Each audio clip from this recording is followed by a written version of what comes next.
ഇവിടെ പണ്ട് എന്ന് പറഞ്ഞ ഫസ്റ്റ് നടന്ന സംഭവം എന്താണെന്ന് ചോദിച്ചു കഴിഞ്ഞാല്, ഒരു ഭാര്യ ഭർത്താക്കന്മാർക്ക് കുഞ്ഞുങ്ങളൊന്നും ഇല്ലാതെ ഈ കറുപ്പ മുത്തപ്പൻ്റെ അടുത്ത് നിന്ന് വന്നിട്ട് പ്രാർത്ഥിച്ചു, ഞങ്ങൾക്കൊരു കുഞ്ഞുണ്ടാവുകയാണെങ്കിൽ ഇവിടെ കൊണ്ടുവന്ന് തൊട്ടിൽ കെട്ടാം എന്ന് പറഞ്ഞു.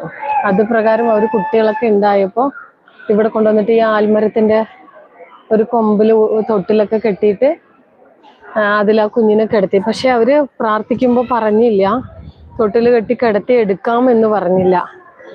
അപ്പോൾ അതുകൊണ്ട് എന്ത് ചെയ്തു, തൊട്ടിൽ കിടത്തി ആട്ടി, പക്ഷെ എടുക്കാൻ പോകുമ്പോൾ കുട്ടിയെ എടുക്കാൻ കിട്ടുന്നില്ല. അങ്ങനെ അവർ അന്നത്തെ രാത്രി മുഴുവൻ നേരം വെളുക്കുന്നത് വരെ അവിടെ ഇരിക്കുകയാണ് ചെയ്തുകൊണ്ടിരുന്നത്. അപ്പം നമ്മുടെ ഗന്ധർവ സ്ത്രീകൾ എന്ന് പറയുന്ന ഇവിടുത്തെ ഐതിഹ്യം അതാണ് കേട്ടോ. ഗന്ധർവ സ്ത്രീകൾ ചുറ്റും ഈ കുട്ടിയുടെ ചുറ്റും വന്നിങ്ങനെ തിരുവാതിര കളി കളിച്ചു, അങ്ങനെയുള്ള അതൊക്കെയാണ് പറയപ്പെടുന്നത്. അതുകൊണ്ട് ഇവിടെ കുട്ടികളും മക്കളൊന്നും ഇല്ലാത്ത ആളുകൾ ഇവിടെ വന്നിട്ട് പ്രാർത്ഥിച്ചു പോകും. പിന്നെ വീട് കിട്ടാത്തൊരു ജോലി അങ്ങനെയുള്ള കാര്യങ്ങളൊക്കെ. ഒപ്പം ഇത് ചെയ്യൽ മാത്രമല്ല കേട്ടോ, നമ്മൾ പ്രയത്നിക്കും കൂടെ വേണം. വീട് കെട്ടണം അല്ലെങ്കിൽ ജോലി കിട്ടണം എന്ന് പറഞ്ഞാൽ നമ്മൾ പഠിക്കണം. ഒപ്പം പ്രയത്നവും നമുക്ക് ഉണ്ടാവണം, എങ്കിൽ മാത്രമാണ് അതിന്റെ പരിണത ഫലം ഉണ്ടാവുള്ളൂ. അപ്പൊ അങ്ങനെയാണ് ഇവിടുത്തെ ഫസ്റ്റ് സ്റ്റാർട്ടിങ് അങ്ങനെയാണ്. അപ്പൊ ഇവിടെ വന്ന് പ്രാർത്ഥിച്ചു കഴിഞ്ഞാൽ നിർബന്ധം